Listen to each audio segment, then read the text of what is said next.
Je vous l'ai dit dans les titres, après Eni, la société Wingwai ambitionne lancer un grand projet de valorisation du gaz en République du Congo. Un contrat de partage de production a été acté entre Bruno Jean-Richard Itoa, ministre des Hydrocarbures, et le président directeur général de cette société. Peu après, le ministre Itoa a aussi paraphé les accords avec les sociétés Amat et Sarped Oil sur l'exploitation et la valorisation des champs pétroliers. La République du Congo s'achemine vers la mise en place d'un deuxième grand projet de valorisation du gaz naturel liquéfié. Pour ce faire, le choix a été porté sur la société pétrolière et gazière Wingwa avec un investissement conséquent. La signature de l'avenant numéro 2 du permis Caillot portant contrat de partage de production entre la société Wingwa et le ministère des Hydrocarbures vient matérialiser l'ambition de cette compagnie d'explorer le potentiel gazier du pays après la société Eni Congo. Connue pour son expertise dans l'industrie pétrolière, la société Wingwa va, à travers ce projet, contribuer à l'industrialisation et à la diversification économique du Congo. À long terme, l'entreprise va donc revoir ses investissements à la hausse en faveur de ce projet. Nous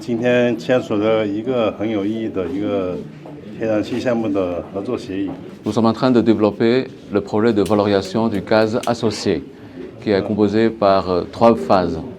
Le commencement de la production officielle de la première phase sera au mois d'août de cette année.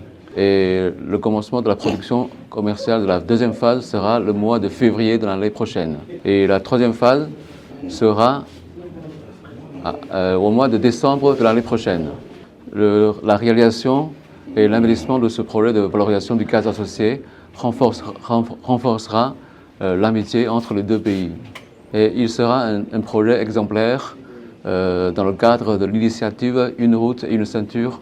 Et la réalisation de ce projet signifie aussi l'entrée du Congo en l'industrialisation du secteur pétrolier dans une nouvelle phase. La signature de ce contrat de valorisation du gaz naturel liquéfié intègre la vision du ministère des Hydrocarbures, notamment celle de promouvoir le contenu local.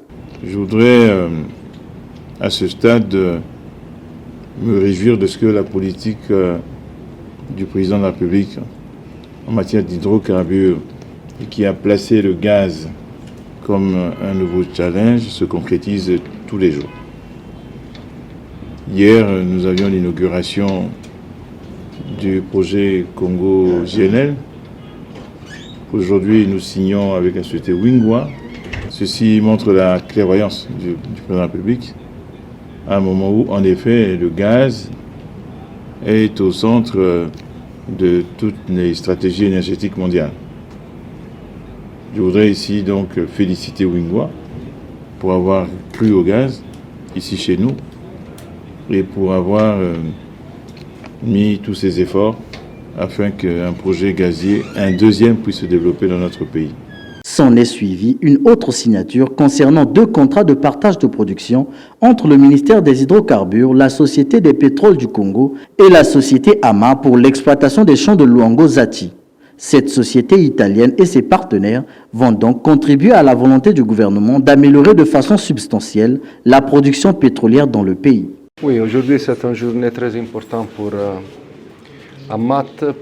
Nous sommes en opération le 1er juillet 2023. Nous avons attendu le moment de la signature de l'EPP pour le décret de Zachi 3 et Luango 3. Nous, Amat, comme opérateur, avec le groupe contracteur, Transval, Rosetti et naturellement la SMPC, parce que nous donnait la possibilité de commencer, de débuter avec le plan d'investissement sur des champs qui nécessitent un besoin avec urgence des investissements sur une matière de sécurité et en matière de développement pour la production.